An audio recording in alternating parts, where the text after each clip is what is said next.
Hello guys, my name is Gautam Singh and welcome to my channel concept threads, जहां पढ़ाई होगी conceptually. So guys, आज हम वेक्टर के थर्ड ऑपरेशन के बारे में पढ़ने वाले हैं, जो कि है मल्टीप्लिकेशन ऑफ वेक्टर। तो वेक्टर का दो तरीके से मल्टीप्लिकेशन होता है, एक डॉट प्रोडक्ट, दूसरा क्रॉस प्रोडक्ट। आज के वीडियो में हम डॉट प्रोडक्ट के बारे में पढ़ने वाले हैं। तो चलिए शुरू करते हैं। मान लीजिए दो वेक्टर है, एक वेक्टर है ए वेक्टर और दूसरा वेक्टर है बी वेक्टर। इनके बीच में एंगल है थीटा। तो इनका जो डॉट प्रोडक्ट होगा ए डॉट बी, उसकी वैल्यू होगी ए का मैग्नीट्यूड इंटू बी का magnitude into cos theta. So guys, इसको हम डॉट प्रोडक्ट क्यों बोलते हैं? क्योंकि इसका सिंबल में डॉट लगा होता है। और इसको हम स्केलर प्रोडक्ट क्यों बोलते हैं? बहुत इंपॉर्टेंट है गाइस, कि अगर ये एक वेक्टर क्वांटिटी है और ये भी वेक्टर क्वांटिटी है, लेकिन इनका जो डॉट प्रोडक्ट होता है गाइस, ये एक स्केलर क्वांटिटी होता है। तो आपके एकदम दिमाग में होना चाहिए कि दो वेक्टर्स का डॉट प्रोडक्ट एक स्केलर क्वांटिटी होता है, जिसके पास केवल मैग्नीट्यूड होगा लेकिन कोई डायरेक्शन नहीं होगा। तो देखिए, यही बेसिक कंसेप्ट है जो आगे के प्रोसेस में आपको काम में आने वाला है। तो बहुत ही सिंपल है गाइस, कि दो वेक्टर का जो डॉट प्रोडक्ट होता है वो ये होता है। तो अगर एक वेक्टर ए है, दूसरा वेक्टर बी है, उनके बीच का एंगल थीटा है, तो उनका डॉट प्रोडक्ट होगा ए का मैग्नीट्यूड इंटू बी का मैग्नीट्यूड इंटू कॉस थीटा। ठीक है, चलिए डॉट प्रोडक्ट के कुछ इंपॉर्टेंट केसेस देखते हैं। तो पहले केस में मान लीजिए ए वेक्टर जो है वो पैरेलल टू बी वेक्टर है, मतलब कि कुछ ऐसा सिचुएशन। तो इस केस में जो एंगल आएगा वो कितना आएगा? 0 डिग्री आएगा। तो इस केस में ए डॉट बी की वैल्यू हो जाएगी ए का मैग्नीट्यूड इंटू बी का मैग्नीट्यूड इंटू कॉस 0, और कॉस 0 की वैल्यू गाइज होती है 1। तो ये हो जाएगा a इंटू बी। ठीक है, ये पहला केस है जब वेक्टर्स पैरेलल होते हैं। ठीक है, तो ये a डॉट बी का मैक्सिमम वैल्यू भी होता है। केस 2 में मान लीजिए कि a वेक्टर जो है वो एंटी पैरेलल है b वेक्टर के, मतलब एक वेक्टर a है और ये दूसरा वेक्टर b है। तो उस केस में गाइस जो एंगल होगा वो 180 हो जाएगा। तो a डॉट बी की वैल्यू हो जाएगी a का मैग्नीट्यूड इंटू बी का मैग्नीट्यूड इंटू कॉस 180। कॉस 180 की वैल्यू -1 होती है, तो ये हो जाएगा a इंटू बी। ये a डॉट बी की मिनिमम वैल्यू भी होती है। और केस 3 गाइस सबसे इंपॉर्टेंट, ये तो आपको भूलना ही नहीं है, और ये सारे केसेस वही सेम फॉर्मूले से आ रहे हैं। ये बार बार a dot B A B cos theta से ही केसेस देख रहे। तो गाइस सबसे इंपॉर्टेंट है केस 3। केस 3 में है कि अगर ए वेक्टर परपेंडिकुलर है बी वेक्टर के, मतलब मान लीजिए कुछ ऐसा सिनेरियो है, तो उस केस में जो इनके बीच का एंगल होगा वो 90 डिग्री होगा। और ए डॉट बी की वैल्यू क्या हो जाएगी? ए का मैग्नीट्यूड इंटू बी का मैग्नीट्यूड इंटू कॉस 90। कॉस 90 की वैल्यू हो जाएगी गाइस 0, मतलब a डॉट बी की वैल्यू 0 हो जाएगी। तो एकदम आपके दिमाग में होना चाहिए गाइस कि अगर दो वेक्टर परपेंडिकुलर हैं तो उनका डॉट प्रोडक्ट क्या होता है? 0 होता है। एकदम दिमाग में रखिएगा। ठीक है, चलिए आगे बढ़ते हैं। चलिए गाइस, अब हम डीपली समझते हैं कि डॉट प्रोडक्ट का मतलब क्या होता है। तो ग्राफिकल अप्रोच से थोड़ा आपको डॉट प्रोडक्ट का मीनिंग समझ में आएगा। तो देखिए, मान लीजिए ये वेक्टर है a और ये वेक्टर है b, इनके बीच का एंगल थीटा है। तो a डॉट b क्या होता है? a का मैग्नीट्यूड इंटू b का मैग्नीट्यूड इंटू कॉस थीटा। ठीक है, अब b cos थीटा के बारे में सोचिए। b cos theta basically b vector का a के डायरेक्शन में प्रोजेक्शन हो जाएगा। ये देखो, b cos थीटा बेसिकली क्या हो जाएगा? ये लेंथ हो जाएगा। तो a डॉट बी का मतलब हो गया a का मैग्नीट्यूड इंटू बी का मैग्नीट्यूड ए के डायरेक्शन में। तो बेसिकली ए डॉट बी क्या होता है, ए इंटू बी का प्रोजेक्शन ए के डायरेक्शन में।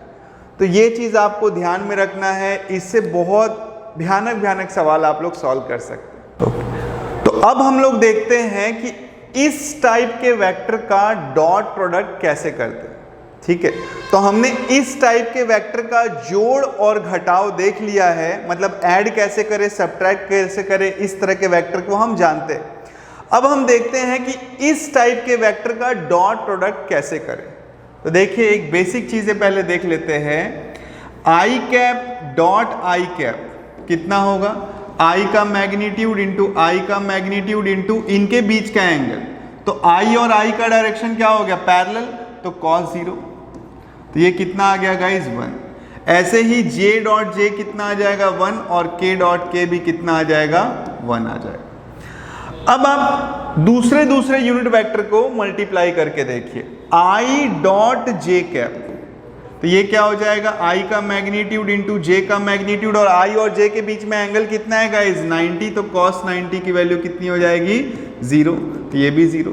इसी प्रकार जे डॉट के भी 0 हो जाएगा और के डॉट आई भी 0 हो जाएगा। तो इस छोटे से कंसेप्ट से हमको ये समझ में आ रहा है कि अगर आई डॉट आई हुआ या जे डॉट जे हुआ या के डॉट के हुआ तो 1 आएगा, और दो अलग अलग स्टैंडर्ड यूनिट वेक्टर का डॉट प्रोडक्ट 0 होगा। तो अब मान लीजिए दो वेक्टर है, एक है a1i plus b1j plus c1k cap, और दूसरा वेक्टर है a2i plus b2j plus c2k cap. अब इनका डॉट प्रोडक्ट निकालिए, तो ये हो जाएगा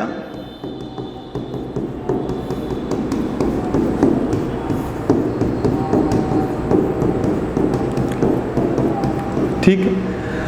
अब देखिए जब ये ब्रैकेट ओपन होगा तो ये इन तीनों के साथ डॉट प्रोडक्ट करेगा, तो a1 a2 i तो कितना हो जाएगा 1 हो जाएगा, तो ये आ जाएगा a1 a2। लेकिन i cap dot j cap 0 हो जाएगा और i cap dot k cap भी क्या हो जाएगा 0 हो जाएगा। जब ब्रैकेट ओपन होगा तो ये तीनों के साथ डॉट करेगा, उसमें से केवल इसी के साथ ये वैल्यू आएगी, बाकी दोनों के साथ 0 आएगी। सिमिलरली ये जब इन तीनों के साथ डॉट करेगा तो यहाँ से b1 b2 आ जाएगा, और ये जब इन दोनों के साथ डॉट प्रोडक्ट करेगा तो c1 c2 आ जाएगा। तो बेसिकली इस प्रोसेस को देख के हम एक जनरल चीज बोल सकते हैं। तो इस तरह के वेक्टर का डॉट प्रोडक्ट बहुत ही सिंपल है। आप क्या कर सकते हो कि i और i को मल्टीप्लाई करो, j और j वाले को मल्टीप्लाई करो, और k और k वाले को मल्टीप्लाई करो, यही आपका आंसर हो जाएगा। एग्जाम्पल के तौर पे एक छोटा सा सवाल देख लेते हैं। मान लीजिए एक वेक्टर है 2i माइनस 3j और दूसरा वेक्टर है i प्लस जे कैप।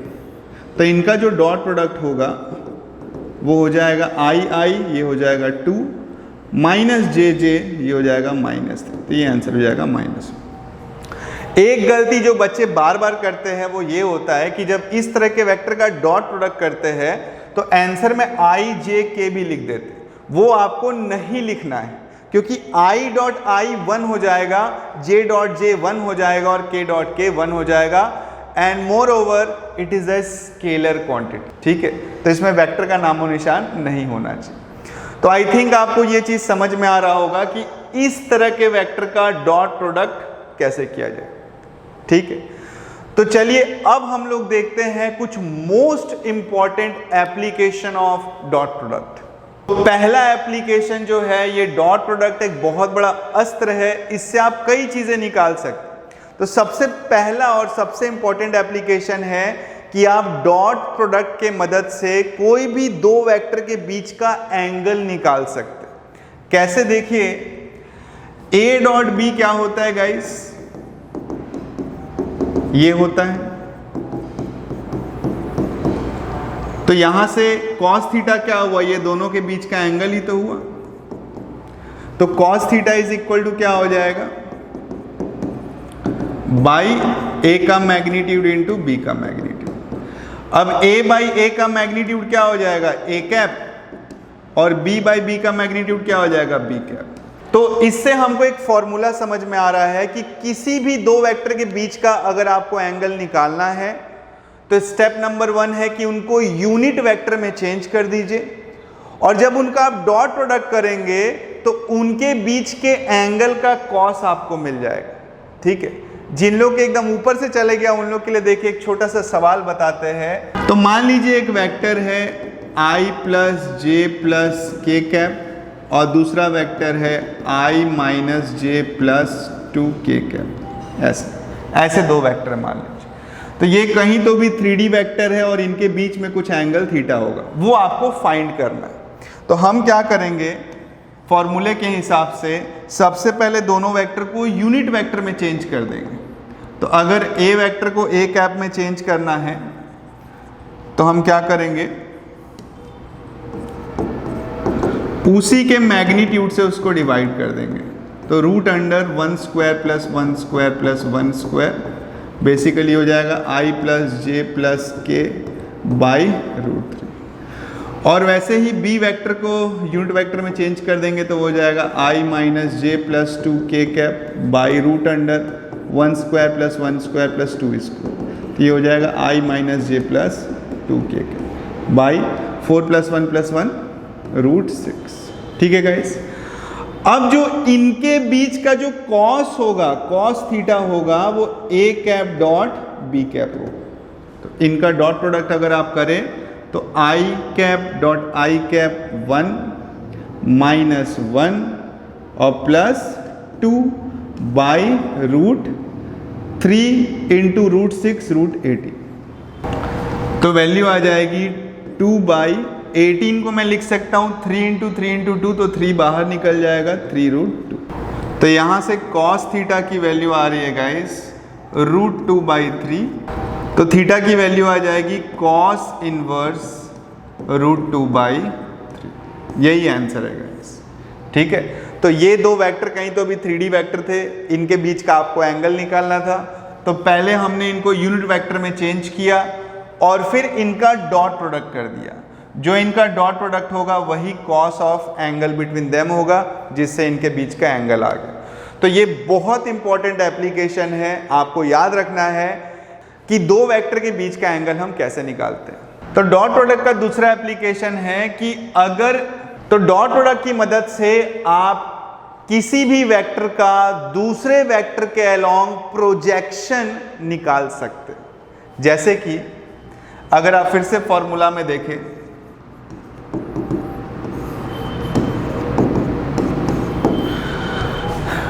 तो a डॉट b कितना होता है, a का मैग्नीट्यूड इंटू b का मैग्नीट्यूड इंटू कॉस थीटा। आपको मान लीजिए a का प्रोजेक्शन निकालना है b के डायरेक्शन में, मतलब बेसिकली आपको ये निकालना है। तो आप क्या कीजिए, फॉर्मूला बनाने के लिए a कॉस थीटा को यहीं रखिए, बाकी को इधर ट्रांसफर कर दीजिए।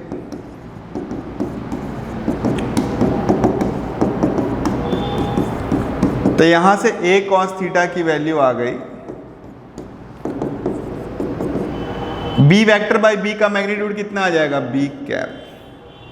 तो यहां से एक इंपॉर्टेंट फॉर्मूला डिराइव हो गया है गाइस कि अगर किसी वेक्टर का प्रोजेक्शन निकालना है दूसरे वेक्टर के अलोंग, तो आपको क्या करना है कि पहले वाले वेक्टर का दूसरे वाले वेक्टर के यूनिट वेक्टर के साथ डॉट ले लेना है।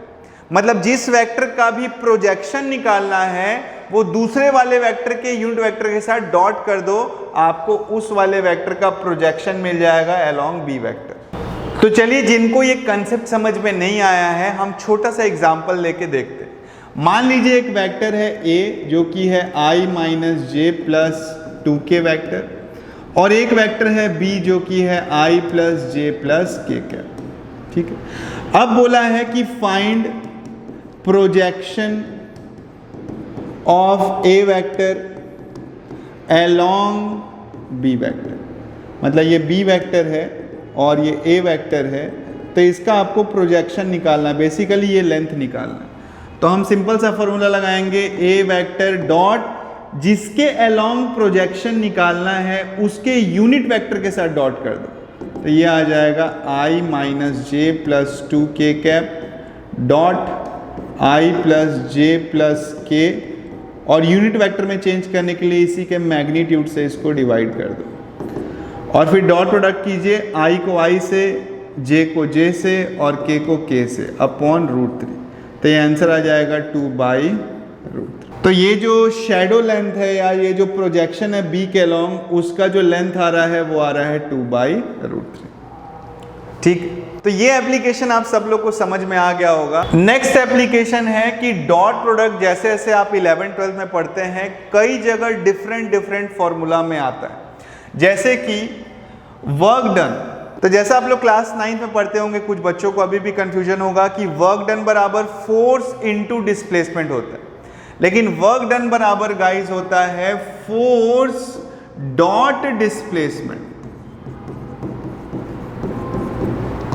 समझ में आ रहा है आप लोग? ठीक है। ऐसे ही एक और फॉर्मूला होता है पावर का। दो तरह के पावर हो सकते हैं, एक इंस्टेंटेनियस पावर और एक एवरेज पावर। तो इंस्टेंटेनियस पावर का एक फॉर्मूला होता है guys F.V। F for force हो गया और V फॉर वेलोसिटी हो गया। ऐसे एक और फॉर्मूला है फ्लक्स का। तो इलेक्ट्रिक फ्लक्स बराबर होता है E.ds। यहां पे E इलेक्ट्रिक फील्ड है और ये एरिया वेक्टर। ठीक है, ये आपके क्लास 12th में आता है, ये आपको क्लास 11th में देखने को मिलेगा। ठीक है, ऐसे और भी कई सारे फिजिक्स में फॉर्मूले होते हैं जहां पे डॉट प्रोडक्ट का यूज होता है। ठीक है, तो अगर डॉट प्रोडक्ट होगा तो सिंपल फॉर्मूला लगाना है कि AB cos थीटा। ठीक है, ओके गाइस, चलिए अब हम करते हैं कुछ बहुत ही इंपॉर्टेंट सवाल। तो सवाल करने के पहले कुछ हम रिकैप कर लेते हैं जो आज हमने पढ़ा है। तो आज हमने पढ़ा डॉट प्रोडक्ट, जिसको हम स्केलर प्रोडक्ट भी बोलते हैं। नाम इसका ऐसा क्यों है? डॉट प्रोडक्ट इसलिए क्योंकि बीच में डॉट लगा हुआ है, और स्केलर प्रोडक्ट इसलिए क्योंकि दो वेक्टर का डॉट प्रोडक्ट एक स्केलर क्वांटिटी होता है। इसके बाद A डॉट B का जो मीनिंग होता है वो होता है A का मैग्नीट्यूड इंटू B का magnitude into cos of angle between them. इसके बाद हमने तीन इंपॉर्टेंट केस देखे। केस 1 में अगर वेक्टर पैरेलल हो, केस 2 में अगर एंटी पैरेलल हो, और मोस्ट इंपॉर्टेंट गाइस कि अगर दो वेक्टर परपेंडिकुलर हो, उस केस में उनका डॉट प्रोडक्ट क्या होगा? 0 होगा। ठीक है, उसके बाद हमने समझा ग्राफिकल मीनिंग कि मतलब deep meaning of dot product है क्या। तो ग्राफिकली हमने ये समझा कि डॉट प्रोडक्ट का मतलब होता है एक वेक्टर का मैग्नीट्यूड इनटू दूसरे वेक्टर का प्रोजेक्शन पहले वाले वेक्टर के डायरेक्शन। इसके बाद हमने देखा कि इस तरह के वेक्टर का डॉट प्रोडक्ट कैसे करना। तो बहुत ही आसान है। ऐसे वेक्टर्स के i को i के साथ मल्टीप्लाई कीजिए, j को j के साथ मल्टीप्लाई कीजिए, k को k के साथ मल्टीप्लाई कीजिए, वही आपका आंसर हो जाएगा। ठीक है, इसके बाद हमने देखा कि डॉट प्रोडक्ट के मेन एप्लीकेशन क्या है। तो पहले एप्लीकेशन में हमने सीखा कि दो वेक्टर के बीच का एंगल आप डॉट प्रोडक्ट की मदद से निकाल सकते हैं। तो उसके लिए आपको कुछ नहीं करना है, cos थीटा बराबर a cap dot b cap. तो जो दो वेक्टर जिनके बीच में एंगल निकालना है उनको यूनिट वेक्टर में चेंज कीजिए और उनका डॉट ले लीजिए, वही होगा उनके बीच के एंगल का कॉस। ओके, इसके बाद दूसरा एप्लीकेशन हमने देखा कि प्रोजेक्शन कैसे ले, एक वेक्टर का दूसरे वेक्टर के अलोंग प्रोजेक्शन कैसे ले यूजिंग डॉट प्रोडक्ट। उसके लिए आपको जिसके अलोंग प्रोजेक्शन निकालना है उसको यूनिट वेक्टर में चेंज करना है और पहले वेक्टर के साथ डॉट प्रोडक्ट ले लेना है। इसके बाद हमने ये भी देखा कि डॉट प्रोडक्ट कई सारे फॉर्मूलेज में भी यूज होते हैं, जैसे कि work done, power and flux, और भी कई सारे फॉर्मूले जो आप 11th-12th में देखेंगे। तो चलिए ये सब थियरी के बाद कुछ बहुत ही बढ़िया सवाल लगाते हैं। तो देखिएगा, इस पहला सवाल जो है इसमें दो वेक्टर है, उनके बीच का एंगल पूछ रहा है। बहुत ही आसान सवाल है। एक वेक्टर A है, दूसरा वेक्टर B है, उनके बीच का आपको एंगल निकालना है। तो हमको मालूम है कि cos थीटा बराबर क्या आ जाएगा? a cap dot b cap. तो A वेक्टर जो है उसको यूनिट वेक्टर में चेंज कर दीजिए, इसी के मैग्नीट्यूड से डिवाइड कर दीजिए, dot i plus 2j -4k by √1² + 2² + 4²। इसके बाद ऊपर वाले का डॉट लेंगे तो i -2 j +6 and k -4 upon √26 into √21। तो यहां से आप देख सकते हैं कि इनकी वैल्यू 0 आ रही। तो अगर cos थीटा की वैल्यू 0 आई मतलब थीटा की वैल्यू क्या आ जाएगी गाइस, 90 डिग्री। ठीक है, तो इसका आंसर होना चाहिए 90 डिग्री। ठीक है, वैसे अगर ऑप्शन में, मेरा छोटा सा सजेशन है कि अगर ऑप्शन में आपको 90 डिग्री दिख रहा है तो इन दोनों का जल्दी से डॉट करके देख लीजिए। तो डॉट करके देखेंगे तो आंसर आएगा -2 + 6 -4 जो कि 0 आ रहा है। तो आपको पता ही है कि दो वेक्टर का अगर डॉट 0 आए मतलब वो परपेंडिकुलर है। ठीक है, तो इतने लंबे कैलकुलेशन के बजाय अगर ऑप्शन में 90 डिग्री दिख रहा है एंगल बिटवीन टू वेक्टर में, तो आपको एक बार डॉट प्रोडक्ट करके देख लेना चाहिए। ठीक है, चलिए इसके बाद चलते हैं नेक्स्ट क्वेश्चन की तरफ। नेक्स्ट क्वेश्चन जो है गाइस वो जेईई एडवांस का सवाल है 2007 का।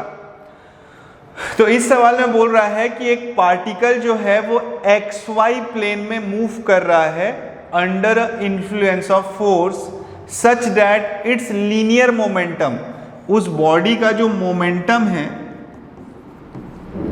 वो टाइम के साथ चेंज हो रहा है और वो है a cos kt i cap minus sine kt j cap. ठीक है, where a and k are constant, the angle between force and momentum is. तो मोमेंटम के बारे में तो दिया है गाइस, लेकिन फोर्स के बारे में नहीं दिया है। तो गाइस मोमेंटम तो दिया हुआ है लेकिन फोर्स की वैल्यू नहीं दे रखी। तो फोर्स कैसे निकाले मोमेंटम से, और मोमेंटम वक्त के साथ चेंज भी हो रहा है, तो हमें याद आया न्यूटन का सेकंड लॉ। न्यूटन का सेकंड लॉ ये बोलता है कि जो किसी भी बॉडी में जो नेट फोर्स लगता है वो rate of change of momentum के इक्वल है। तो बेसिकली इस मोमेंटम को टाइम के रेस्पेक्ट में डिफरेंशिएट कर दोगे तो आपको फोर्स मिल जाएगा। ठीक है, डिफरेंशिएशन क्लास 11 के बेसिक मैथमेटिक्स में पढ़ाया जाता है, मैंने भी पढ़ाया है, आप मेरे दूसरे वीडियो जाके देख सकते। तो अगर हम इसका डिफरेंशिएट करेंगे तो कॉस का डिफरेंशिएशन क्या आ जाएगा, माइनस साइन, और ये जो कांस्टेंट है ये मल्टीप्लाई हो जाएगा, और साइन का डिफरेंशिएशन हो जाएगा कॉस, और अगेन जो कांस्टेंट है टाइम के साथ वो बाहर मल्टीप्लाई हो जाएगा जे कैप।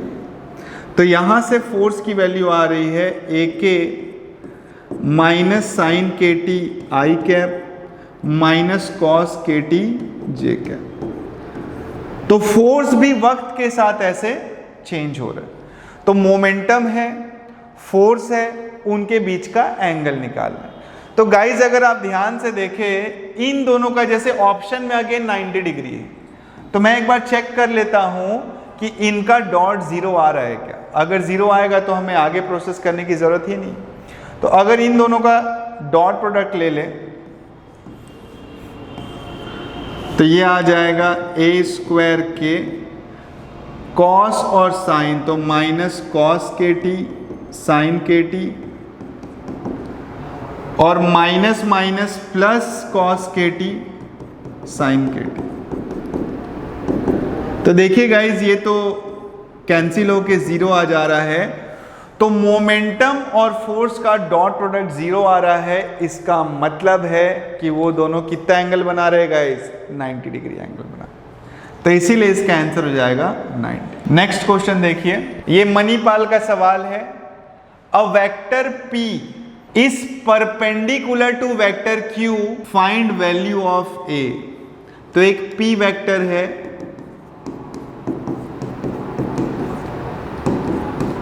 वो Q वेक्टर के साथ परपेंडिकुलर है। तो अगर P और Q परपेंडिकुलर है गाइस, तो हम लोग को मालूम है कि इनका डॉट प्रोडक्ट क्या हो जाएगा, 0। इनका डॉट प्रोडक्ट ले लीजिए तो ये आ जाएगा 6 - 2 - a बराबर 0। यहां से 4 - a बराबर 0, तो a की वैल्यू आ गई 4। तो इसीलिए a का आंसर हो जाएगा 4। ठीक। बहुत सिंपल सवाल। चलिए क्वेश्चन नंबर 4 की तरफ बढ़ते हैं। तो क्वेश्चन नंबर 4 में गाइज आपको प्रोजेक्शन निकालना है of vector A along B vector. तो एक ए वेक्टर है, उसका बी वेक्टर के अलोंग प्रोजेक्शन निकालना है।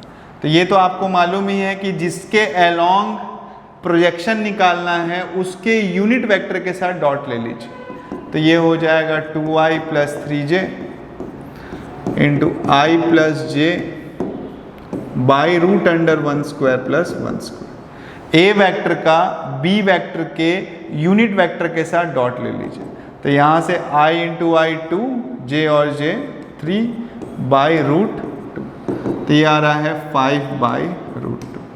तो इसका सही आंसर है गाइस। ठीक है, ये डायरेक्ट एप्लीकेशन है। चलिए नेक्स्ट क्वेश्चन की तरफ बढ़ते हैं। तो गाइस क्वेश्चन नंबर 5 बहुत इंपॉर्टेंट सवाल है, इसको बहुत ध्यान में रखिएगा। इसमें दिया है कि the velocity of particle is इतना।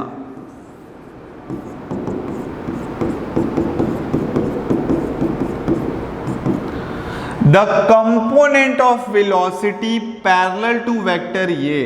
इस वेलोसिटी का इस बार प्रोजेक्शन नहीं निकालना है, इस बार इसका कंपोनेंट लेना है। तो कंपोनेंट का मतलब समझिएगा, इसका प्रोजेक्शन लेना है और उस प्रोजेक्शन को इसका डायरेक्शन देना। तो बेसिकली आपको इस वेक्टर का कंपोनेंट लेना है। वेक्टर का कंपोनेंट मतलब इस बार डायरेक्शन भी होगा और मैग्नीट्यूड बराबर प्रोजेक्शन के इक्वल हो। तो सबसे पहले तो आप प्रोजेक्शन निकाल लो। तो प्रोजेक्शन क्या आ जाएगा?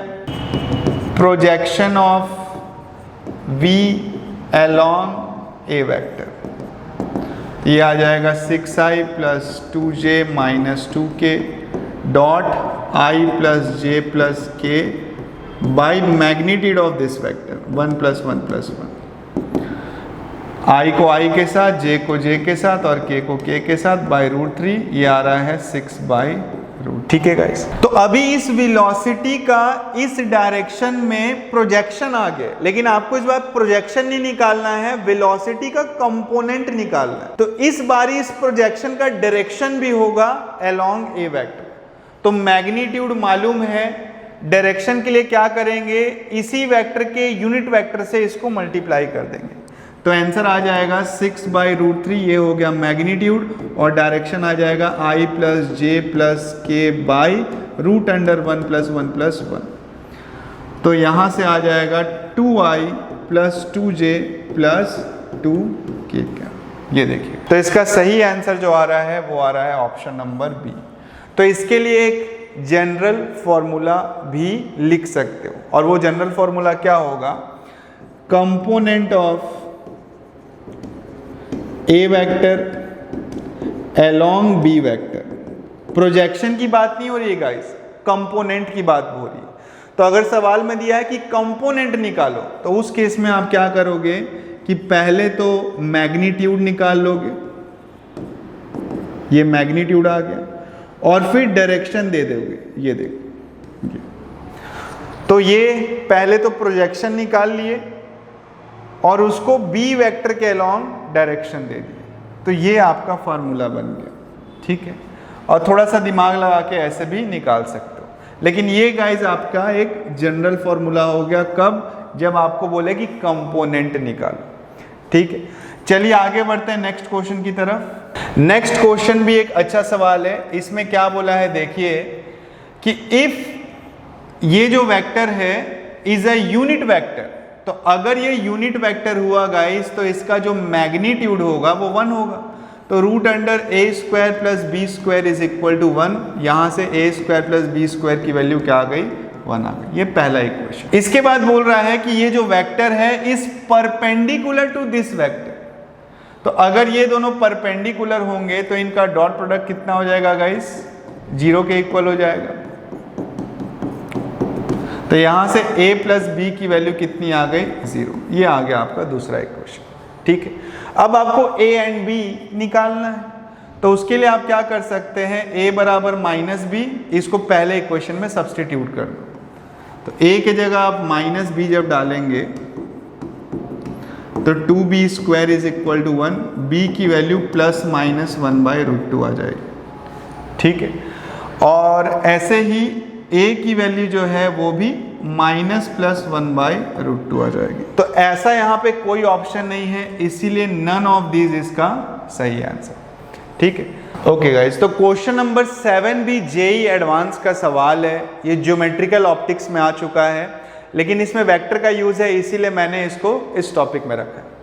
तो क्वेश्चन में क्या बोल रहा है, a ray of light is travelling in the direction ये and is incident on a plane mirror. अच्छा, एक लाइट एक प्लेन मिरर पे आके गिर रहा है। After reflection it travel along this direction, find angle of incidence. तो ये प्लेन मिरर है, इंसिडेंट रे का डायरेक्शन दिया हुआ है और रिफ्लेक्टेड रे का भी डायरेक्शन दिया हुआ है, और ये दोनों यूनिट वेक्टर है, क्योंकि डायरेक्शन बोल रहा है और आप निकाल के भी देख सकते हो, दोनों यूनिट वेक्टर है। तो ये a कैप है आपका half i cap plus √3 j cap, और ये डायरेक्शन हो गया आपका half i cap minus √3 j cap. ठीक, लॉज ऑफ रिफ्लेक्शन सबको पता होता है कि angle I is equal to angle R। तो अगर हम इन दोनों के बीच का एंगल निकाल ले और उसको 2 से डिवाइड कर देंगे तो वही एंगल ऑफ इंसिडेंस हो जाएगा। तो चलिए इन दोनों के बीच का हम एंगल निकालते हैं। cos थीटा बराबर a cap dot b cap, तो ये हो जाएगा half I plus √3 j dot half. तो यहाँ से आंसर आएगा 1 माइनस √3 3 आ जाएगा, माइनस हाफ आ रहेगा। तो थीटा के मतलब अगर cos थीटा की वैल्यू माइनस हाफ है तो थीटा की वैल्यू हीट एंड ट्रायल से कितनी आ जाएगी, 120 डिग्री। मतलब ये एंगल हो गया 120, तो एंगल I की वैल्यू कितनी हो जाएगी, 60 डिग्री। तो ये आंसर बिल्कुल गलत है गाइस, हमारा सॉल्यूशन बिल्कुल गलत। ठीक है, तो यहाँ पे हम एक बहुत बड़ा मेजर मिस्टेक कर गए। मैंने जानबूझ के ये सवाल गलत बनाया ताकि आप आगे के लिए इन चीज़ों को याद रखें। तो बेसिकली आप देखो, हम ये भूल गए कि एंगल निकालने के लिए आपको टेल कॉम्बिनेशन बनाना होता है, जो मैंने आपको एकदम शुरुआत में पढ़ाया कि एंगल निकालने का भी यहाँ पे एक तरीका है। पहले आप टेल कॉम्बिनेशन बनाते हैं और फिर उनके बीच में जो स्मॉलर एंगल होता है वही एंगल बिटवीन वेक्टर होता है। तो बेसिकली इनके डॉट से ये जो एंगल आ रहा है वो वास्तविकता में ये एंगल नहीं होगा। अगर आप इसको टेल कॉम्बिनेशन बनाने के लिए इसको आगे करोगे तो वास्तविकता में ये वाला एंगल निकला है। तो इन दोनों के बीच का जो एंगल है वो एक्चुअली में कौन सा एंगल है, वो ये वाला एंगल है, और इसी की वैल्यू कितनी आ रही है, देखिए 120 डिग्री आ रही है। ठीक है, अब लीनियर पेयर से अगर ये 120 है तो ये एंगल कितना हो जाएगा गाइस, 60 डिग्री, और 60 का आधा ही एंगल ऑफ इंसिडेंस होगा जो कि होगा गाइस 30 डिग्री। तो 60 डिग्री आंसर बिल्कुल गलत है, 30 डिग्री आंसर सही है। तो गाइस जेईई एडवांस में आपका बेसिक चेक होता है। अगर आप बेसिक अच्छा है तो अगेन मैं बोलूँगा कि आप हार्ड से हार्ड सवाल कर सकते हो। तो आप देख सकते हैं कि अगर आपने थोड़ा सा भी जल्दीबाजी किया और आंसर निकाला तो गलत आंसर भी पहले से ही मौजूद हो। ठीक है, तो ध्यान रखिएगा, सारे कंसेप्ट को बार बार पढ़िए ताकि आपके दिमाग में सारी चीज़ें रहें। चलिए आगे बढ़ते हैं। तो क्वेश्चन में दिया हुआ है कि अ फोर्स इतना, न्यूटन लिखना भूल गया, मैं लिख देता हूँ, इतना Newton is acting on a body due to which it moves from point A to A. Find work done by the force. तो वर्क डन का फॉर्मूला होता है गाइस फोर्स डॉट डिस्प्लेसमेंट, और डिस्प्लेसमेंट आपको पता है कि shortest distance between initial and final position, और डिस्प्लेसमेंट का डायरेक्शन क्या होता है, इनिशियल से फाइनल के तरफ। तो अगर हम 3D में 3D स्पेस की बात करें तो पहले पॉइंट यहाँ था, पहले बॉडी यहाँ था 2, 3, 0 पे, और अब बॉडी यहाँ पे। तो डिस्प्लेसमेंट ये हो जाएगा गाइस। ठीक है, यही आपका डिस्प्लेसमेंट होगा और डायरेक्शन इधर होगा। तो सबट्रैक्शन ऑफ वेक्टर की मदद से हम इसको ऐसे निकाल सकते हैं। ठीक है, अगर आपको वेक्टर को पूरी अच्छी तरीके से समझना है तो मेरे सारे वीडियोस देखिए, तभी आपको वेक्टर अच्छे से समझ में आएगा। तो सबसे पहले डिस्प्लेसमेंट निकालते हैं, जो कि हो जाएगा R B minus R A vector, वो हो जाएगा minus I minus 2j minus 2k minus 2i 3j and 0k का। तो यहाँ से डिस्प्लेसमेंट आ जाएगा guys minus 3i minus 5j minus 2k। अब हम लोग वर्क डन निकाल सकते हैं फोर्स डॉट डिस्प्लेसमेंट। तो यहाँ से आ रहा है -6 प्लस 15 एंड -4। तो यहाँ से आ रहा है 5 जूल। तो 5 जूल इसका सही आंसर। तो आई होप ये कंसेप्ट आपको समझ में आया हो। तो अगर आपने हमारा चैनल सब्सक्राइब नहीं किया है तो प्लीज़ हमारे चैनल को सब्सक्राइब कीजिए। थैंक यू, मिलते हैं नेक्स्ट वीडियो में।